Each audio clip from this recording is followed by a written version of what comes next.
Pese a haber sido uno de los más firmes críticos de la elección de jueces por voto popular, Arturo Saldívar Lelo de la Rea se convertiría en uno de los principales artífices y promotores de la reforma al Poder Judicial. Uno, pues sí se la compraba, ¿no? En cuanto a esta coincidencia con la ideología de la 4T, pero de pronto empiezan a salirle, yo recuerdo quien primero empieza a sacarle los trapitos al sol, pues fuiste tú. Ese es un periodo de Saldívar que ciertamente es muy importante y yo lo destaco en el libro.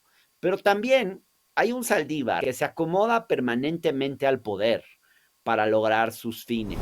Se ha estado vendiendo muy bien, a pesar del cerco mediático del que ha sido objeto el libro, en medios públicos prácticamente no se ha podido presentar. En la mañanera nadie le ha preguntado el tema a la presidenta, por ejemplo, de la República. Creo que son personas honestas.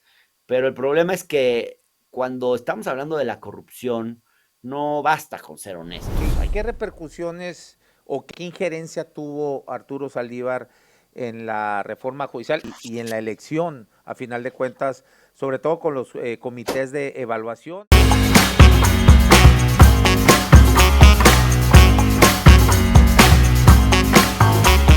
Bienvenidos a La Polaca con Aaron Tapia, el antropolítico donde lo único que no se degenera es la verdad. Periodismo sin tapujos ni mordazas.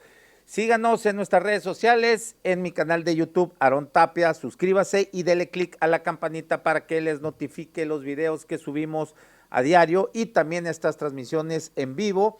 Estamos también en mi Facebook personal, Aaron Tapia, en la página de Facebook, Aaron Tapia Periodista, la cual los invito a que le dé like a la página para que siga las publicaciones que hacemos a diario y también que les notifique estas transmisiones en vivo. En mis cuentas de Twitter, estoy en mi cuenta personal, @naranjero75 y en la cuenta del programa, @lapolaca con AT. En Instagram, Aaron Tapia F y TikTok, Aaron Tapia Periodista. Hoy vamos a tener una entrevista con el periodista y escritor Hernán Gómez, que nos va a hablar sobre su última obra literaria, que es El Ministro del Poder, un libro que habla sobre la función que ha llevado a cabo Arturo Saldívar, cómo se ha desempeñado durante la 4T. Y bueno, hay cosas ahí que no cambian ni con las promesas de cambio de la 4T y pues bueno, desde el poder ejecutando acciones para intereses personales y de negocio, por supuesto. Hoy nos va a platicar sobre su último libro, que es una especie como de secuencia del libro anterior, Traición en Palacio. Este es El Ministro del Poder y que bueno, están ahí relacionados, aunque bueno, no precisamente se tiene que darle lectura de manera secuencial. Yo creo que sí sería lo ideal, pero bueno, para eso está con nosotros Hernán Gómez. Hernán, muchas gracias por aceptar la invitación. ¿Cómo estamos? Aarón, amigo, ¿cómo estás? Si quieres, iniciamos así como que nos des un resumen corto sobre tu primer libro, Traición en Claro. Palacio, para que más o menos nuestro público entienda y bueno, pues compre los dos libros, ¿no? De paso. Claro, Aarón, pues de hecho en mi página web van a poder descargar los adelantos de ambos libros. Son mi octavo y noveno libro, Traición en Palacio, El negocio de la justicia en la 4T y El ministro del poder, un infiltrado en la 4T. Los dos son parte de una investigación que yo vengo haciendo desde hace unos años como periodista sobre la forma en que opera el negocio de la justicia en México y la forma en que operó durante la primera mitad del gobierno de López Obrador, fundamentalmente, los primeros 4 años del gobierno de López Obrador. Eh, Creo que en alguna ocasión en este espacio hablamos de este libro. Creo haber conversado contigo sobre este libro, Aaron. Este libro es la historia del ex consejero jurídico de la presidencia, Julio Scherer Ibarra, cercano todavía a varios políticos de la 4T, incluido el gobernador Durazo, por cierto, ha sido ventilado esto públicamente por Televisa y también por las investigaciones que ha hecho Pablo Díez Gargari. Y lo que yo cuento en este libro es cómo el ex consejero jurídico, utilizando una red de despachos de abogados, de 4 despachos de abogados, digamos que instrumentó un esquema de extorsión y de tráfico de influencias dirigido desde la presidencia de la República, donde pues asuntos que le llegaban de gran cuantía los dirigía hacia ciertos despachos y de esa manera pues tramitaba a través de estos despachos de abogados, tramitaba, le ponía precio a ciertas sentencias y sacaba ciertos asuntos a favor de sus propios intereses.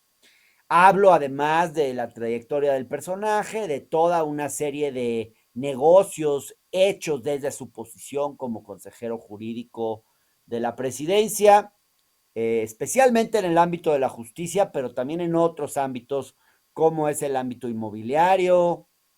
Scherer además fue quien nombró a todos los consejeros jurídicos de la presidencia del gobierno mexicano, con lo que tenía una red de control muy grande y una capacidad pues de orientar los asuntos legales hacia sus propios intereses.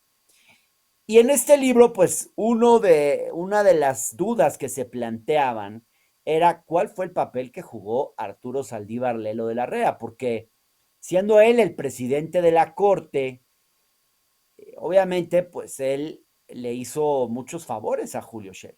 Desde esa posición facilitó el que los asuntos en el Poder Judicial salieran conforme a los intereses de Julio Scherer.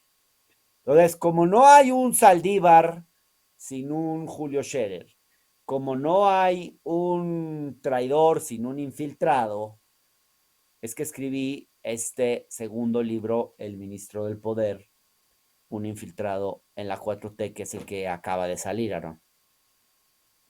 Aquí entonces iniciamos con esta parte de este nuevo libro que salió a la venta por ahí a finales de mayo, ¿verdad, Hernán? Así es, salió a finales de mayo, más o menos segunda, tercera semana de mayo, ha estado circulando, se ha estado vendiendo muy bien, a pesar del cerco mediático del que ha sido objeto el libro, en medios públicos prácticamente no se ha podido presentar. En la mañanera nadie le ha preguntado el tema a la presidenta, por ejemplo, de la República, como tampoco le preguntaron al presidente López Obrador nada sobre el libro anterior ni sobre su consejero jurídico. Pero bueno, a pesar de ese cerco mediático, el libro ha estado circulando bien, se ha estado comentando bastante y yo creo que es una investigación. Yo estoy muy orgulloso de este trabajo que me ha costado mucho, tanto el libro anterior como este, y no solo me ha costado mucho trabajo, sino que ha tenido un costo personal muy alto para mí porque ha derivado en un constante acoso judicial, por el cual pues, lo que han intentado es que doblarme, han intentado prohibir la venta de traición en Palacio a través de una denuncia penal. Me pusieron una denuncia penal, me acusaron de un delito falso que amerita prisión preventiva. Intentaron retirar el libro de las librerías de México, que se prohibiera su venta. Bueno, no lo lograron, pero hemos estado enfrentando pues una dura batalla legal en los tribunales de la Ciudad de México, Aaron. Bueno, curioso, ¿no? También pasa lo mismo con Televisa Leaks, los medios, muy pocos medios tocaron este tema a nivel nacional, pues prácticamente, pues nadie, ¿no? Por ahí, unos dos que tres. Acá me llama mucho la atención que también en lo local sucedió lo mismo, muy poquitos medios tocamos el tema de Televisa Leaks y este libro o ambos libros que tú has escrito con esta investigación y que menciono Televisa Leaks porque pues tienen que ver con el mismo personaje que es Arturo Saldívar. Pero bueno, a ver, voy a dar lectura a la contraportada, Hernán, y ya entramos a más detalles del contenido de este libro. Dice la contraportada de El Ministro del Poder: esta es la historia de un abogado de los ricos que vivió siempre como rico, un hombre vinculado al PRIAN que históricamente se situó en la trinchera ideológica opuesta al obradorismo hasta que le resultó útil infiltrarse en el movimiento para satisfacer sus más irrefrendables ambiciones, dice. Pese a haber sido uno de los más firmes críticos de la elección de jueces por voto popular, Arturo Saldívar Lelo de la Rea se convertiría en uno de los principales artífices y promotores de la reforma al Poder Judicial, como parte de un proyecto de poder personalísimo que muy poco tiene que ver con las convicciones que antes defendió. En esta obra que sigue la publicación de La traición en Palacio, el libro que intentaron censurar, el periodista Hernán Gómez Bruera investiga de forma rigurosa, a partir de testimonios, documentos e información inédita, el papel que durante los últimos años jugó Saldívar como uno de los operadores del negocio de la justicia en México. El ministro del Poder es también la crónica de la carrera de un hombre que, sin ningún tipo de formación de izquierda, aunque fingiendo una sensibilidad social, logró de forma muy astuta infiltrarse en el proyecto obradorista y adoptar convenientemente el discurso de la 4T para hacer avanzar su propia vanidad y desmedida ambición del poder. Bueno, ¿qué nos puedes decir entonces sobre esta parte, sobre lo que es Arturo Saldívar?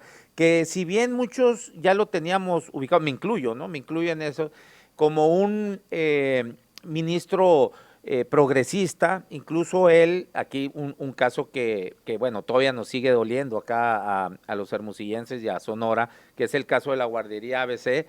Recordarás, él Claro. hizo un juicio simbólico donde, bueno, sentencia, ¿no? A los propietarios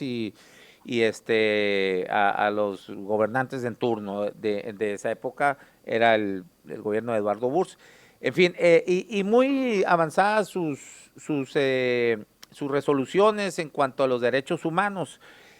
Y de pronto, pues bueno, sí, vemos cómo él se va abriendo en cuanto a esa supuesta coincidencia ideológica con la 4T, que además fue un hombre, sí, llega con Felipe Calderón, es propuesto por Felipe Calderón, pero siempre estuvo como enfrentado, ¿no? A Felipe Calderón, y entonces uno, pues sí se la compraba, ¿no? En cuanto a esta coincidencia con la ideología de la 4T, pero de pronto empiezan a salirle, yo recuerdo quien primero empieza a sacarle los trapitos al sol, pues fuiste tú.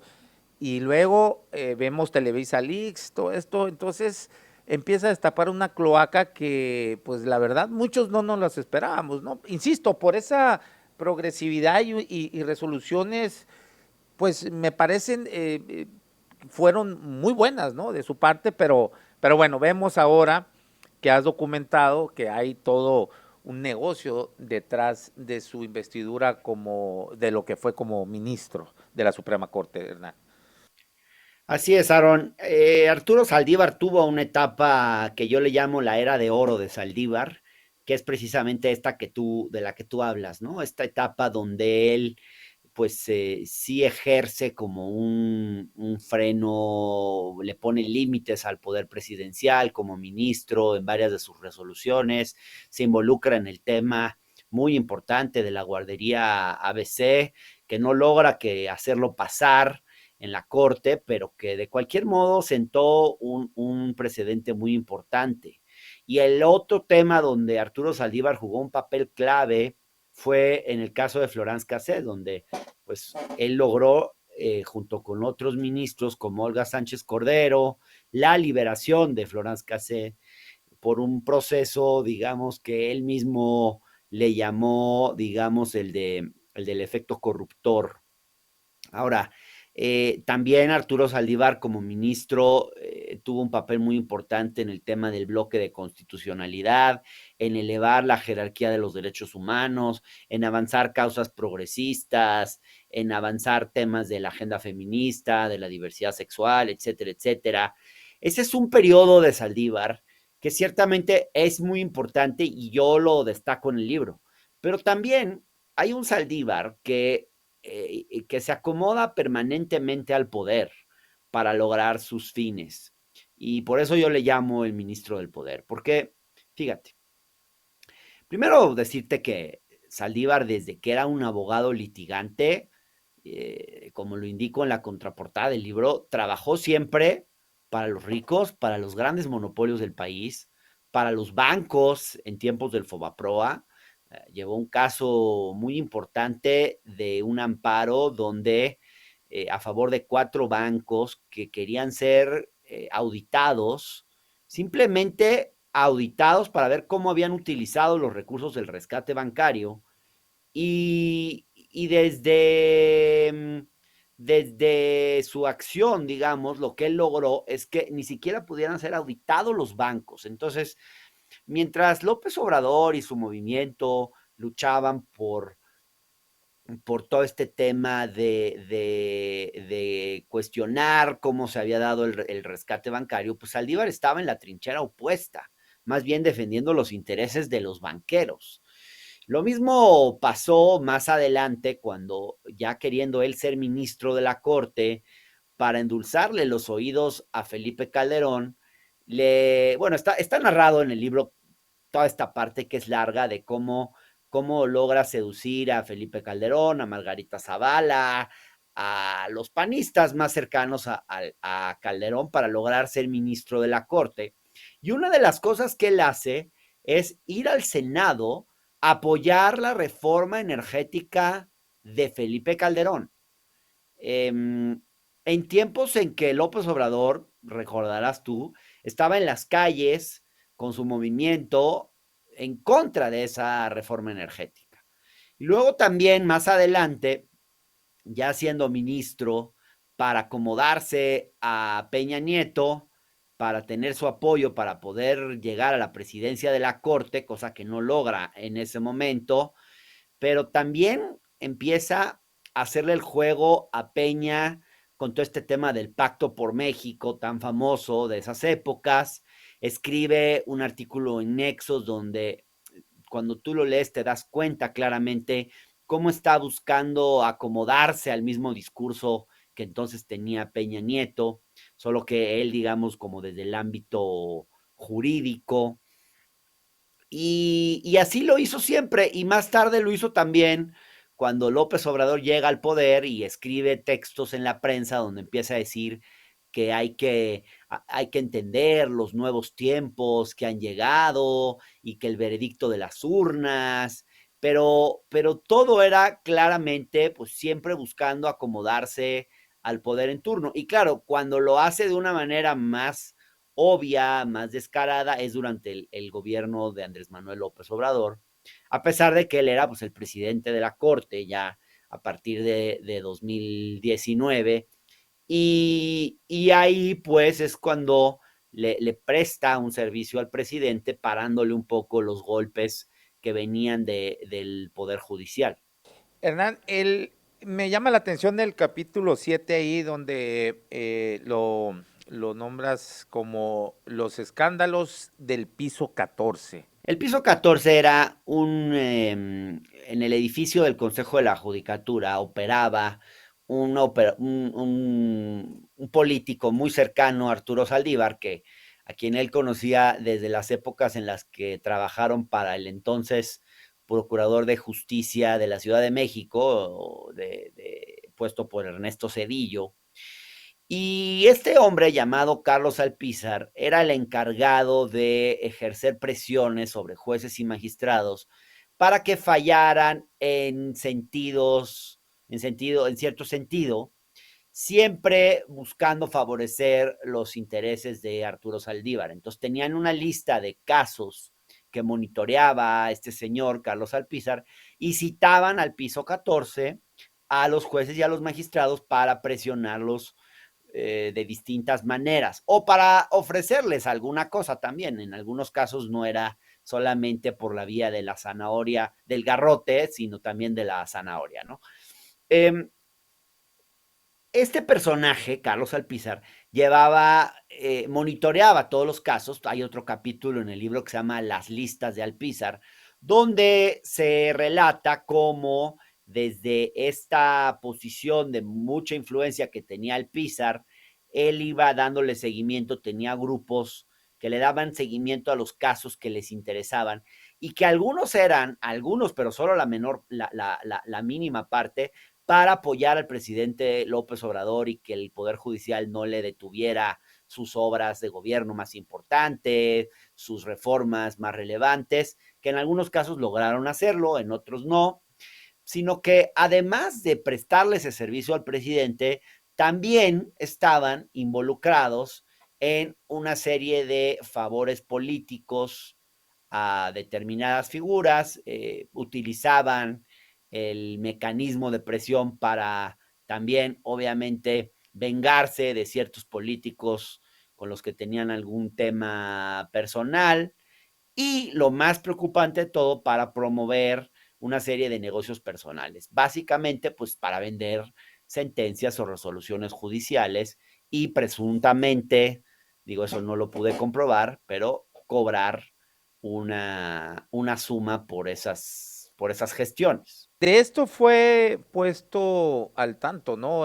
Sobre aviso el ministro Arturo Saldívar. Ahí mencionas un personaje en el libro, Arturo Guerrero, alguien que trabajaba para la oficina de Arturo Saldívar y que dices ahí hasta le tenía admiración al ministro y le escribe una carta poniéndolo al tanto de todo esto que operaba Carlos Alpizar, ¿no? Así es, Arturo Guerrero pues un joven que empezó trabajando, ya no tan joven, pero empezó muy joven trabajando con Arturo Saldívar, fue su pasante en la Escuela Libre de Derecho, después se incorporó a su ponencia como ministro, luego ocupó un puesto muy relevante como secretario del Pleno del Consejo de la Judicatura Federal y era un hombre que admiraba mucho a Saldívar. Sin embargo, él empezó a ver cómo operaba internamente Carlos Alpizar, el principal operador de Saldívar, y en un momento decide denunciar todo esto, decírselo a Saldívar, y le escribe una carta de su puño y letra donde refiere todo lo que este personaje estaba haciendo. Este personaje, por cierto, que hoy es alto funcionario en la Secretaría de Gobernación, a pesar de las múltiples denuncias que hay en su contra e incluso de los audios que se han difundido en los que se habla de todas estas presiones que ejercía sobre los jueces. Y sí, este, este personaje que mencioné, Arturo Guerrero, le explica todo esto en la carta muy detallada que yo reproduzco en el libro. Y lo extraño, lo llamativo, es que Arturo Saldívar no hizo absolutamente nada. No inició una investigación, no detuvo a Carlos Alpizar. Lo único, de hecho, le dio más poder a partir de ese momento a Carlos Alpizar. Y entonces Arturo Guerrero pues se dio cuenta que había, pues que más bien que era obvio que Saldívar estaba protegiendo a Carlos Alpizar.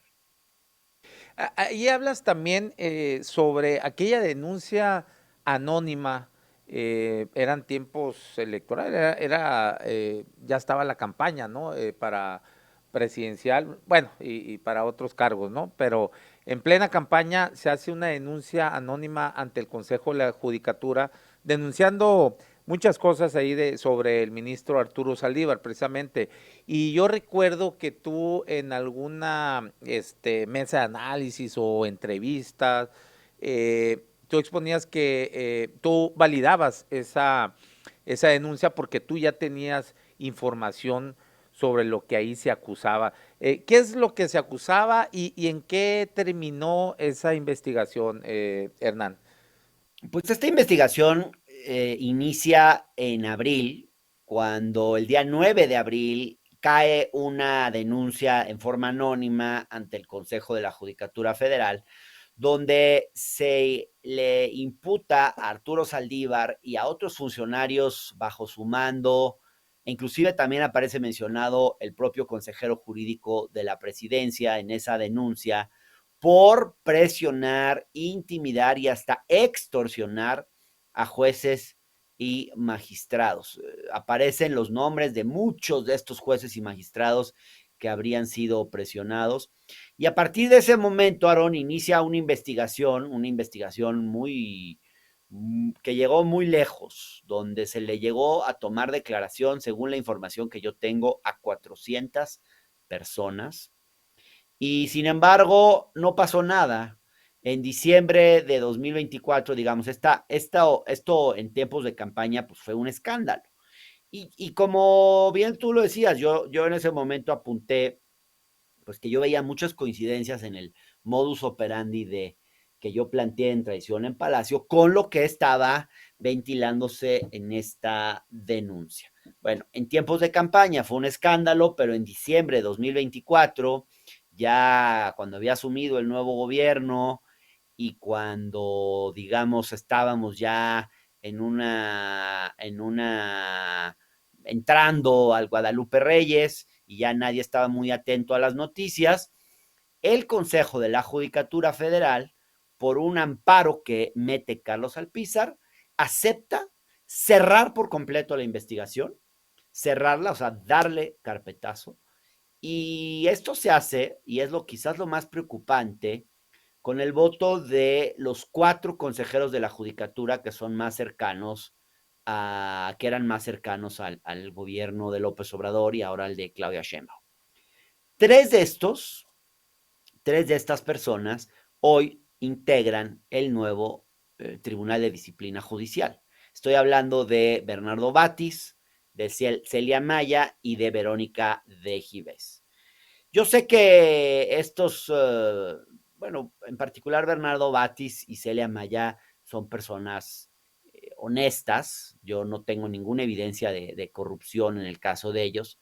En el caso de Verónica de Gives, prefiero no comentar, pero por lo menos en estos dos casos no veo que tengan una trayectoria, digamos, de ser parte del negocio de la justicia.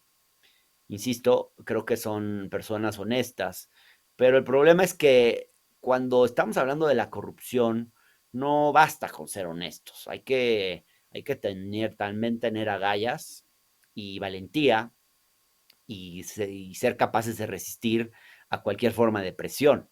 Y es claro que estas personas que ahora van a integrar el nuevo Tribunal de Disciplina Judicial a partir de esta nueva elección y que tomarán sus puestos en septiembre, pues ya llegan con un antecedente muy dudoso sobre sus espaldas, que es justamente haber cerrado esta investigación y negarnos a los mexicanos el derecho de saber qué pasó ahí.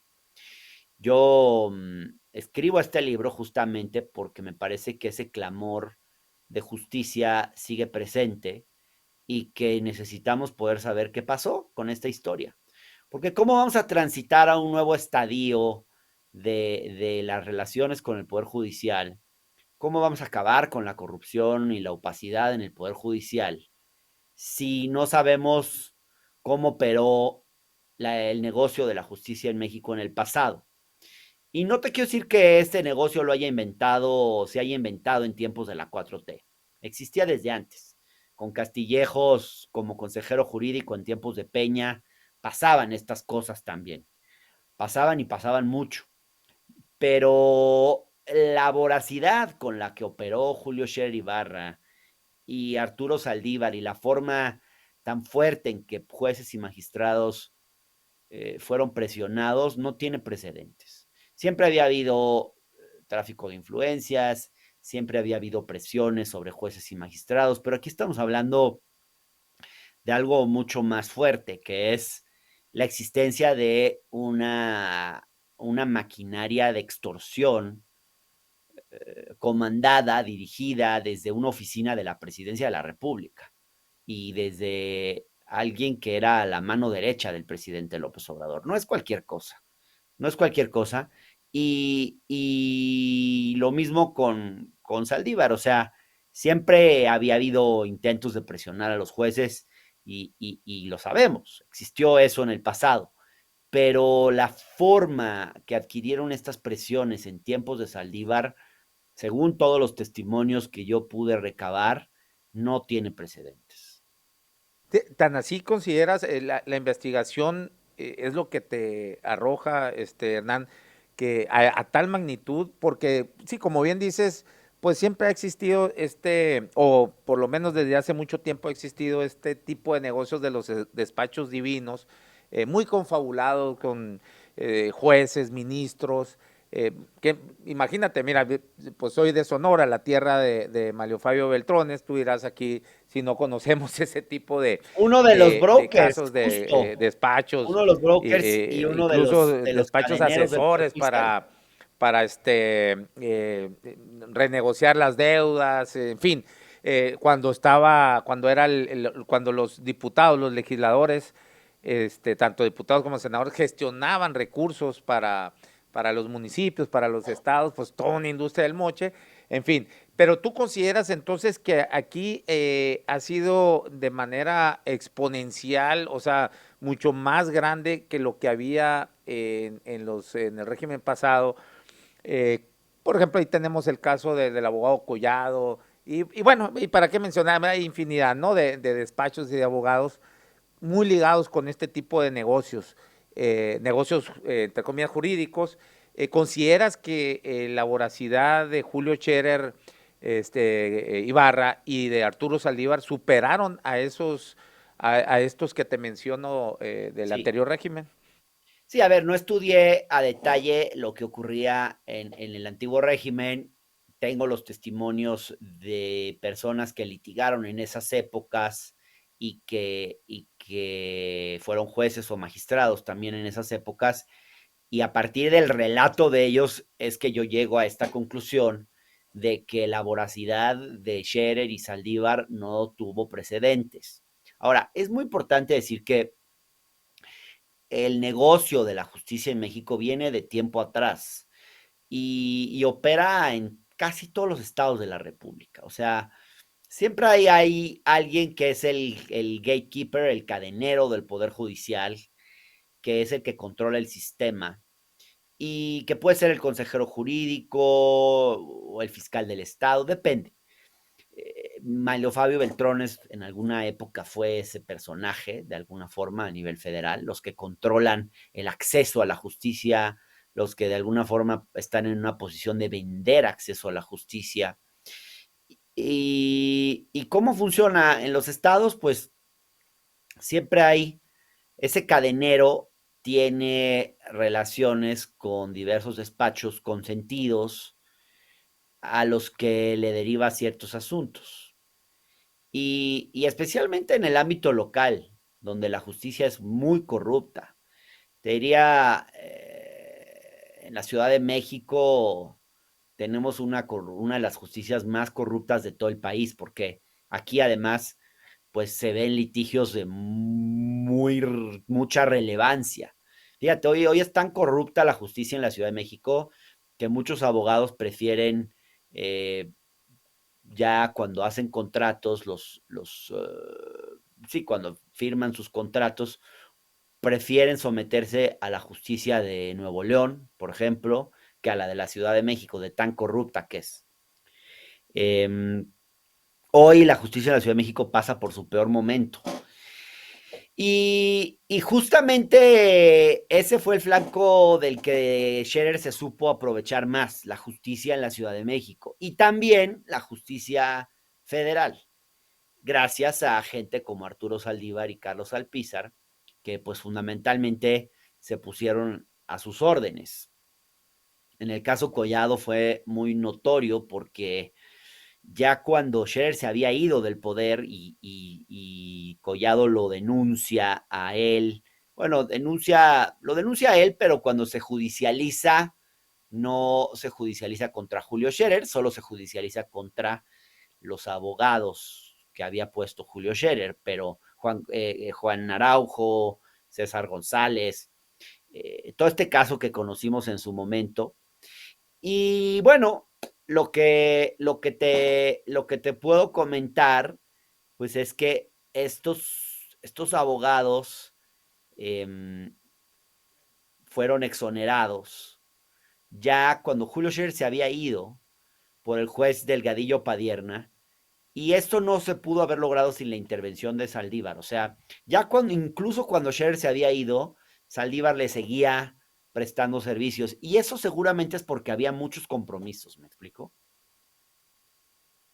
Bien, mencionas ahí también, Hernán, que Saldívar llevó a cabo ahí venganzas personales e incluso persecución política a adversarios, que él, bueno, sentía como competencia para presidir la Suprema Corte la Suprema Corte de Justicia de la Nación. ¿Qué nos puedes decir sobre esto?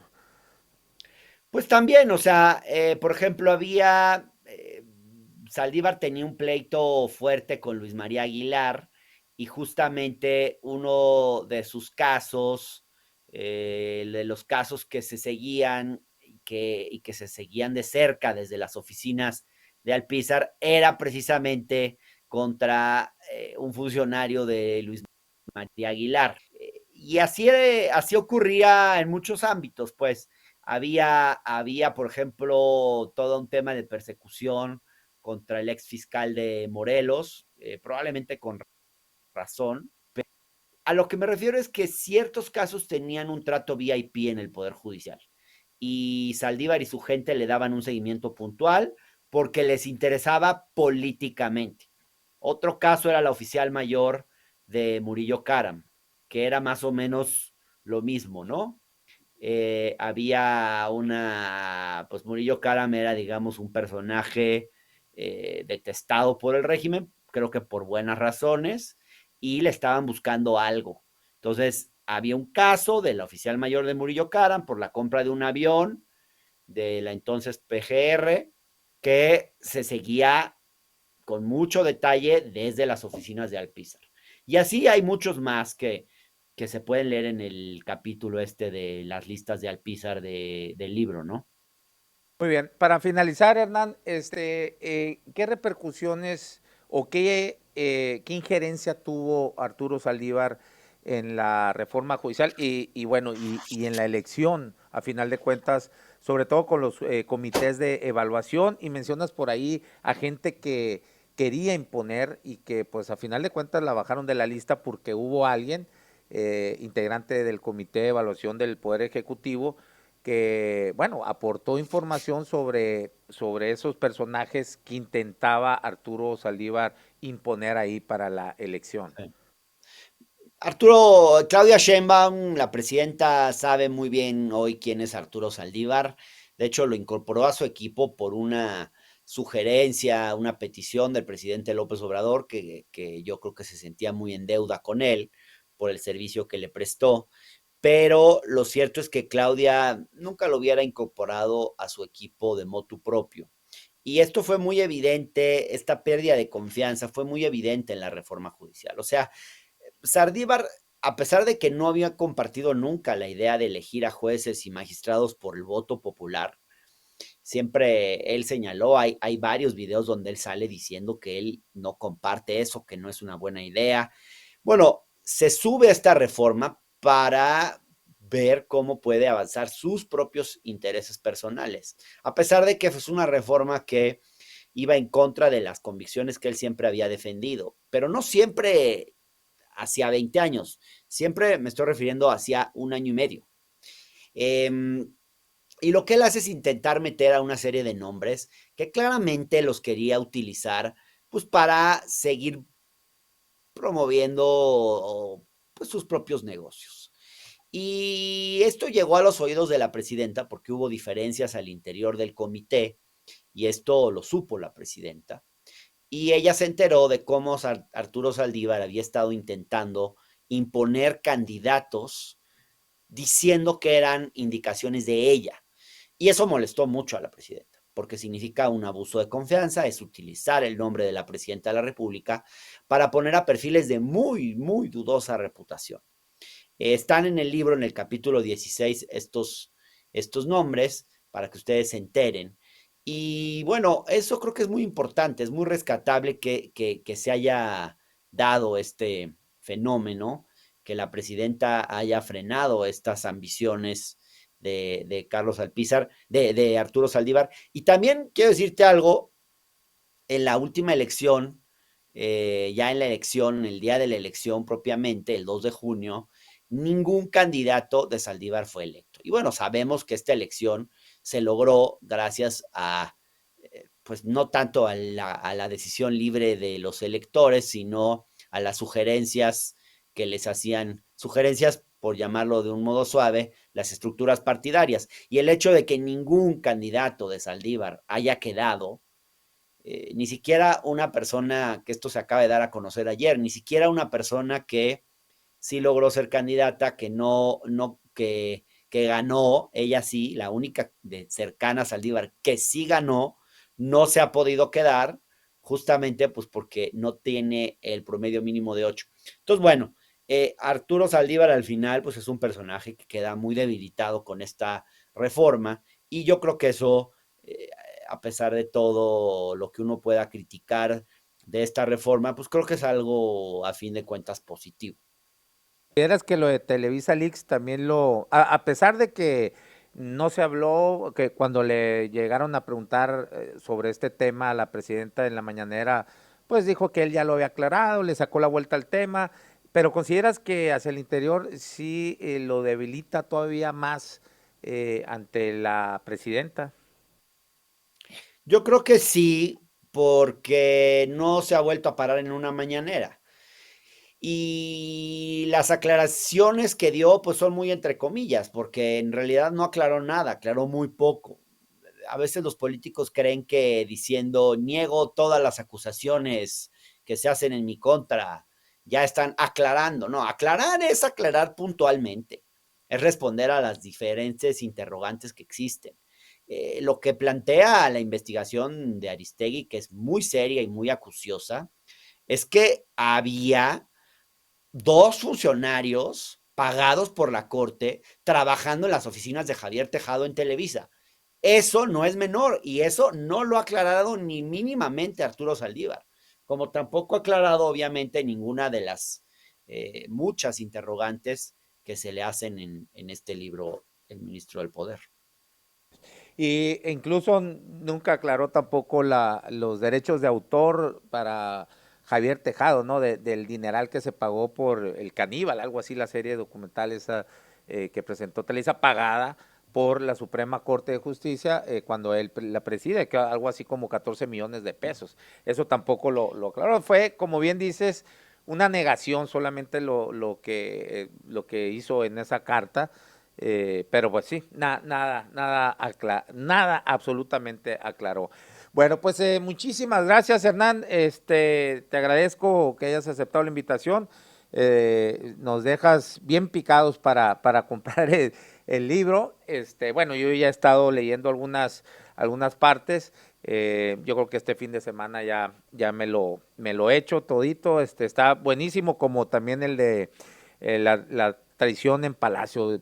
Libros que deberíamos leerlos todos porque se entiende muy bien cómo es este negocio eh, jurídico y que son, híjola, abusos de poder, pero además una enorme industria ahí negra parece maquinaria para hacer billetes, ¿no? Es enorme la cantidad de dinero que por ahí se va a través pues de actos de corrupción, ¿no? No hay más. Muchísimas gracias. Te Así veo que es. andas con suéter y toda la cosa ahí Está híjole, qué frío envidia, ¿eh? aquí en la ciudad. ¿Cuánto están más o menos? ¿15 grados, algo así? No sé a cuánto estemos, pero yo amanecí hoy con mucho frío y he seguido con frío, pero bueno, ya se nos va a quitar en un rato. Nos Estamos aquí echamos unos en los mezcalitos 40 luego grados, para que pero bueno. Oye, muchas gracias por el espacio, Aarón, y yo siempre te sigo en las redes, así que estamos en contacto. Saludos a ti, al equipo, a todo tu público allá en Hermosillo y seguramente en muchos otros lugares donde te siguen. Muchas gracias. Estamos al pendiente. Gracias a todos ustedes por la conexión. Nos vemos y nos escuchamos el lunes a la 1 de la tarde acá en La Polaca con Aarón Tapia. Gracias.